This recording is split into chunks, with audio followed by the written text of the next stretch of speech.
This episode is brought to you by Vital Farms. Isn't it bullshit to have to question where your food comes from? At Vital Farms, you can trace your pasture-raised eggs all the way back to the source, the pasture. On the side of each pasture-raised carton of eggs, you'll find the name of the farm where your eggs were laid. And when you look the farm up on their website, you'll get a peek at all the sunshine, fresh air, and open space the hens enjoy. Learn more and find out where to buy them at vitalfarms.com. Vital Farms, keeping it bullshit free. This episode is brought to you by Shopify. That's the sound of switching your business to Shopify, the global commerce platform that supercharges your selling. Harness the best converting checkout and same intuitive features, trusted apps, and powerful analytics used by the world's leading brands. Stop leaving sales on the table. Discover why millions trust Shopify to build, grow, and run their business. Sign up today for your $1 per month trial period at shopify.com/tech23.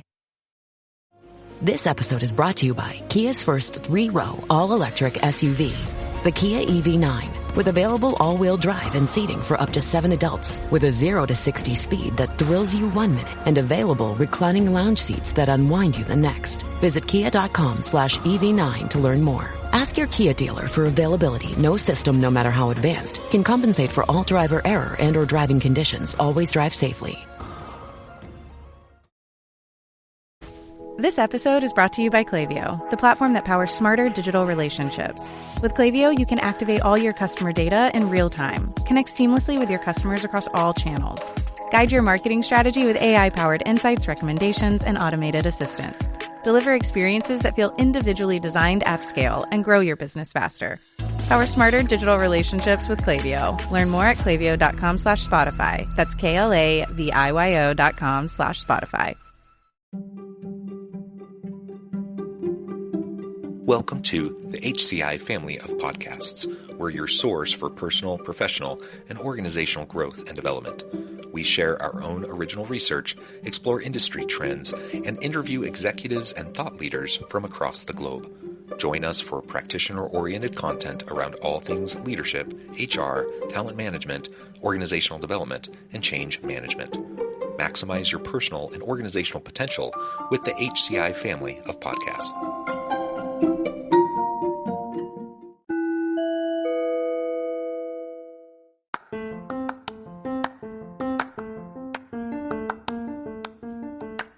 Welcome to the podcast. In this podcast episode, I talk with Cary Sparrow about upgrading your market intelligence in order to compete for talent.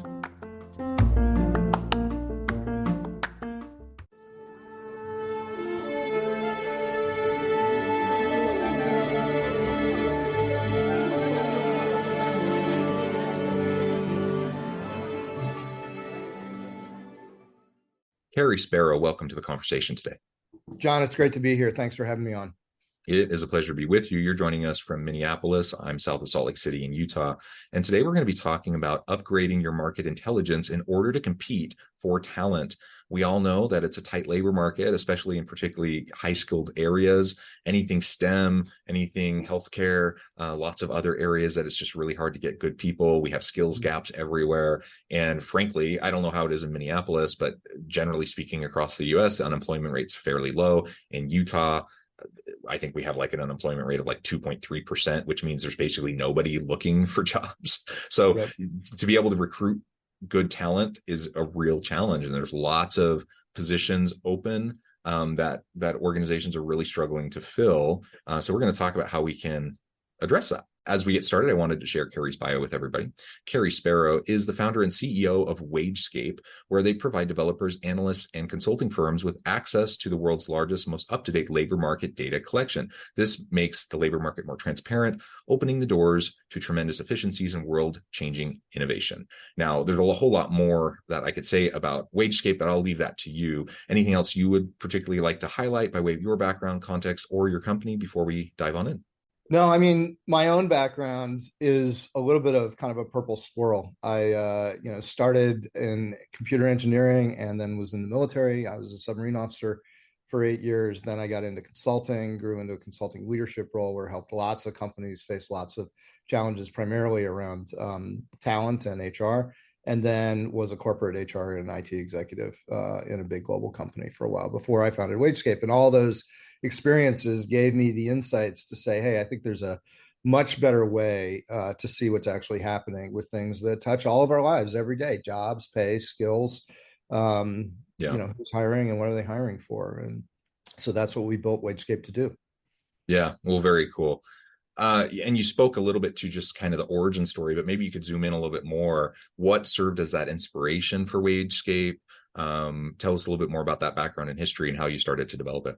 Sure. I had the benefit of working with lots of a couple hundred companies that were facing challenges that largely related to how they manage their workforce, and saw a real evolution over about 20 years, where initially there was a heavy emphasis on standardizing processes and then moving those processes to technology, and then moving that technology to the cloud, and restructuring, HR functions and IT functions and everything else. And they all those efforts fell short. And when I was actually in the job, where I was responsible for upgrading kind of the workforce management capabilities of, an organization that had 150,000 people across almost 70 countries. But what I came to realize is that for most larger companies, and for the economy overall, that it's really the biggest bottleneck is data. The biggest bottleneck to effectively managing your workforce is data, because data is really hard to get. It's not, when you can get it, it's not in a form that's particularly useful. And so you need people with, lots of PhDs and statisticians, labor economists, compensation specialists, to really kind of understand or try to understand what's happening in the market. And so I saw this firsthand, and at the same time was realizing that, well, a lot more information is now more immediately available. And if you can find a way to consolidate information from one organization to another using the same language. So a lawyer in one company means something totally different than a lawyer on the other side of the world. Or, a software programmer could be called something totally different in another company, like a software engineer or something. If you can find a way to kind of work out those differences, then there would be a lot easier way to collect all the information in real time about what's really going on. And in an economy, especially an economy that, is close to $100 trillion worldwide in salaries and benefits every year. If you've got really bad information, that means you have huge inefficiencies. And so I came to saw what was happening with the state of technology and data, kind of online especially, with being kind of a disruptive approach to understanding what's happening in a very, very inefficient labor market. And this was all before the pandemic. This was back in 2014, 2015, when we started toying around with this idea. I founded the company in 2015, and put together a technology capability and a data platform that draws from online sources, lots of online, job listing sources and publicly available career profile sources, to see what's actually in the market for, people and jobs. What are people getting paid? And initially was able to get some good traction with some great organizations, universities, consulting firms, big corporations, names that you'd recognize. If you go out to our website, you'll see some of them. Then the pandemic hit, and the whole labor market just went completely sideways. And that was really a big kind of shot in the arm for us, because the kinds of intelligence that we were dealing with was exactly the kinds of things that people needed to have, but they didn't have any other sources to go to. So some of the factors that went into that.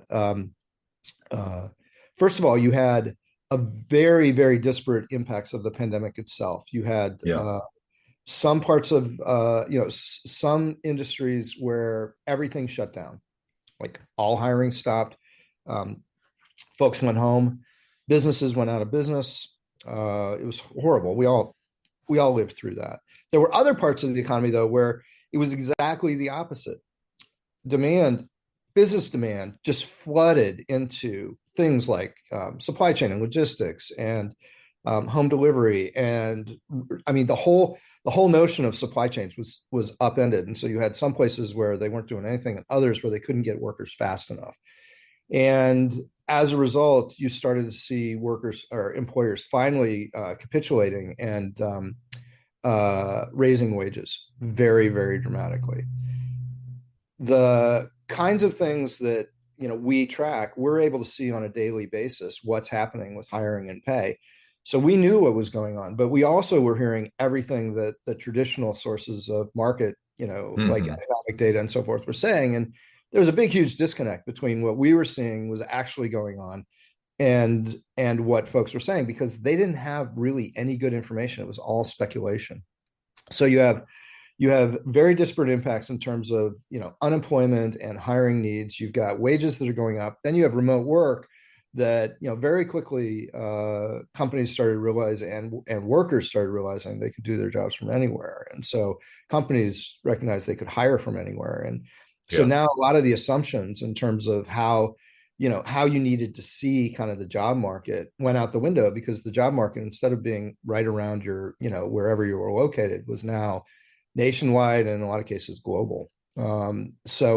So that was a real shot in the arm for us, because what we had done in the meantime was we had created the world's largest platform for real-time pay and hiring intelligence. And what that means is that, as an example, in the US, we track data from about 60 countries, but in the US, we track over 80% of all new jobs that are created in the country, right? So this is sample sizes that are measured in millions, whereas economic survey data and so forth usually are dealing with thousands of data points. And so they're not really that accurate or precise. Whereas ours was really precise. We could see almost every job in the country. We could see who was doing the hiring, how much the organizations were expecting to pay, what they needed. So we could see how skills were changing and evolving. And we do that every day. We go and we scan the entire market every day. So it's very real. It is as real time as you'd want or need at this stage. And so our problem at that point was not that we didn't have a solution and that we didn't have a market condition that needed the solution. Our problem was that nobody knew about us, because when I first set up the company, I wanted to just sell to other people who would incorporate our data into technology solutions or consulting solutions or research that didn't need applications. Because when you get in the application business, you tend to, focus just on those specific applications. But there's tons of folks that, people in financial services and fintech and big corporations, HR consultancies, recruiting firms, hedge funds and investment managers, banks, and folks that look at like bond portfolios and real estate prices. All of these different groups and more, media companies, sales intelligence folks, all of them and more need labor market data. And so if we had been in the business of creating applications, for all those different uses, we never would have gotten anywhere. So I wanted to be strictly just a data provider to relatively big companies. But when the 2020, late 2020, early 2021, when everything was completely out of bounds with historical expectations, we realized that we needed to get our intelligence in the hands of many, many more users than our current clients could reach. And so that's when we started building applications and other services that were direct to end user. And we've really seen demand, come up from that standpoint. But it's a totally different game now. If you're a hiring manager, that you're dealing with very, very different factors than you were 3 years ago. And those factors vary by job, they vary by industry, they vary by location. To give you an idea, in between 2021 and the first half of 2023, advertised wages were going up at over 20% a year across all jobs in the US, right? So when we average kind of for all different types of jobs, all different locations, how much was, year over year advertised wages going up? It was 20%. And it's still going up at that rate, which through my entire life, wage inflation has been between 2% and 4%. So this is, dramatically different. But the thing is that those wage impacts vary depending on where you are. So, in 2022, for example, while wages in general were going up 20%, if you were in certain parts of Indiana, they were going up 80%. And if you were in certain parts around the Bay Area, of all places, in California, they actually dropped about 5%. And so it's really variable now. And so it's a totally different economic environment. And in order to effectively find talent and keep the talent that you've got, you need a completely different source of insights, much more real time, much more granular, much more localized.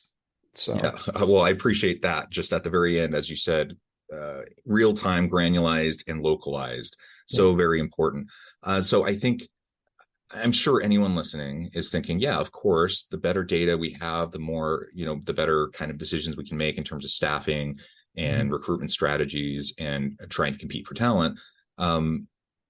And having that data is going to be super powerful. And frankly, it's going to put you ahead of a lot of organizations that don't have that. And it's not informing their strategies and their decisions. Can you talk through, some specific examples of how this has helped organizations, specifically those, and particularly those who find themselves in those industries and fields where it's just really, really challenging? How have these market insights and intelligence helped them to find the right people and to be in a better place in terms of their talent strategy? Sure, we see it across the board. So where it's really pronounced. So it's absolutely an issue for anyone trying to hire or keep talent of any stripe. But where it's really pronounced is when your business depends on hourly workers that will literally just go down the street to a new job that's paying 50 cents an hour more. And there's a lot of that's been happening, and things are changing so fast. So we're seeing that companies that have a big hourly workforce have completely changed the way that they manage their pay. Our clients are monitoring pay constantly in the areas and for the jobs that they care about. Because all of our data comes from the public domain to start with, we don't have to hide who the hiring organizations are or who the companies are that we're tracking data from, because it's all out there to start with. They've already shared what we provide. We just do it on a massive scale and allow you to really analyze it. And so they're watching, they're not just watching the jobs in their individual markets. Sometimes they get down to, if they're in a bigger city, they get down to different sections of the city and watch what's happening to pay. They also are recognizing that who they're competing with is not who they thought they were competing with.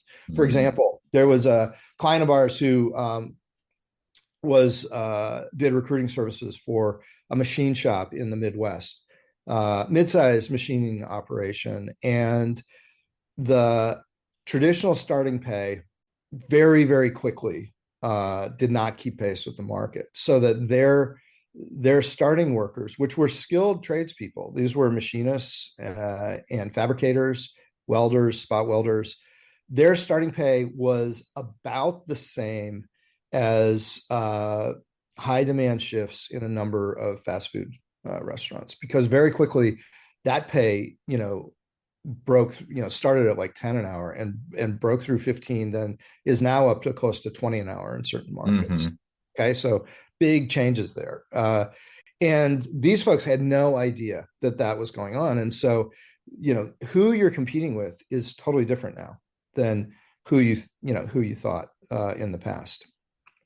And so I do a lot of work with my son's school, and it's the same thing with teachers, where teachers are leaving the profession because of, yes, there's considerations around like the teaching environment and support teachers get, but really pay is a huge issue for them. And now schools are not competing with other schools for teachers. They're competing with all other careers for teachers because the pay has fallen behind so much there. So our clients have really adapted how they look at how they need to be managing pay and hiring decisions, and also how they need to be thinking about retaining their own employees, because every one of their employees is a target for somebody else. And if you're offering kind of a 5% raise to somebody, but they love where they work, then you're probably not going to get them. But if somebody loves where they work and they get offered a 30% raise or a 40% raise, it's a totally different ballgame. And so now people realize that they've got to stay on top of that, especially where they have big pay sensitive employees. There's another piece, which is just competitive insights. Folks have, this is surprising to all of our clients when they start working with us, is they start wanting to know what's happening in kind of their local markets and what's happening with hiring and pay and skills for the jobs they care about. But what they very quickly realize is now they've got insights into all their competitors. They can see who they're hiring. They can see who's ramping up, in anticipation of growth or opportunities, who's cutting back. So you get a level of competitive intelligence that's never been available before, at least not easily available, not without paying a lot of money to different consulting firms.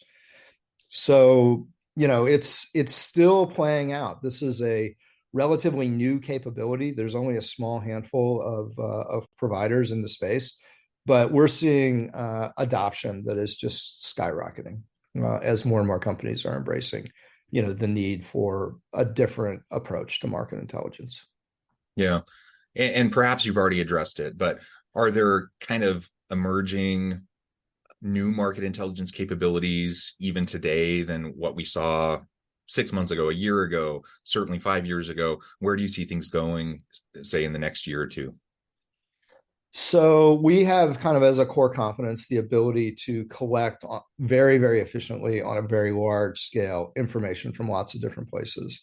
And so we get at when you do that, when you're able to do that, now suddenly you're able to provide insights that weren't available before. So we're seeing lots of folks are coming to us saying, in addition to what you already provide, can you get data from different sources? So merge, for example, online hiring data with government census, government unemployment data, and so forth, or merge, data from our platform and a sales intelligence platform, merge data from a whole bunch of different things. We had one come up the other day that was wanting, in one country that has strong union representation, wanted to create a much more functional source of information about union bargaining agreements. And all of our core capabilities can do that. That's where, as part of our mission, we recognize that with better quality information comes lots of opportunity for innovation, not just efficiency. And we're seeing that every day. We get people coming to us with more ideas and wanting to get more things where they've got a real commercial case for it. So I would expect that the whole nature of market intelligence is going through an evolution right now that'll last for a few years, and where we come out on the other side of it will be completely different than where we started. Yeah, super interesting. Well, Cary, this has just been a really fun conversation. I know we've only scratched the surface. There's so much more we could go into depth on. I also note the time. I need to let you go here in just a minute. Before we wrap things up for today, I just wanted to give you a chance to share with the audience how they can connect with you, find out more about your work, your team, and then give us a final word on the topic for today. Yeah, so I would love anyone who's interested in what we're talking about, who has questions about it. You can reach me on LinkedIn. You can reach me at Cary@wagescape.com. You can go out to our website as well. So we would love to talk with you. We're super excited about the possibilities in front of us. And we're lucky that we've got a lot of forward thinking and great brand clients that are helping to really kind of stretch the new frontier. And I would say, if this isn't something that you're thinking about right now, stand by, because you're going to start to see a lot more of it. Wonderful. Thank you so much, Cary. It's been a real pleasure. I encourage the audience to reach out, get connected, find out more about what Cary and his team can do for you. And as always, I hope everyone can stay healthy and safe, that you can find meaning and purpose at work each and every day. And I hope you all have a great week.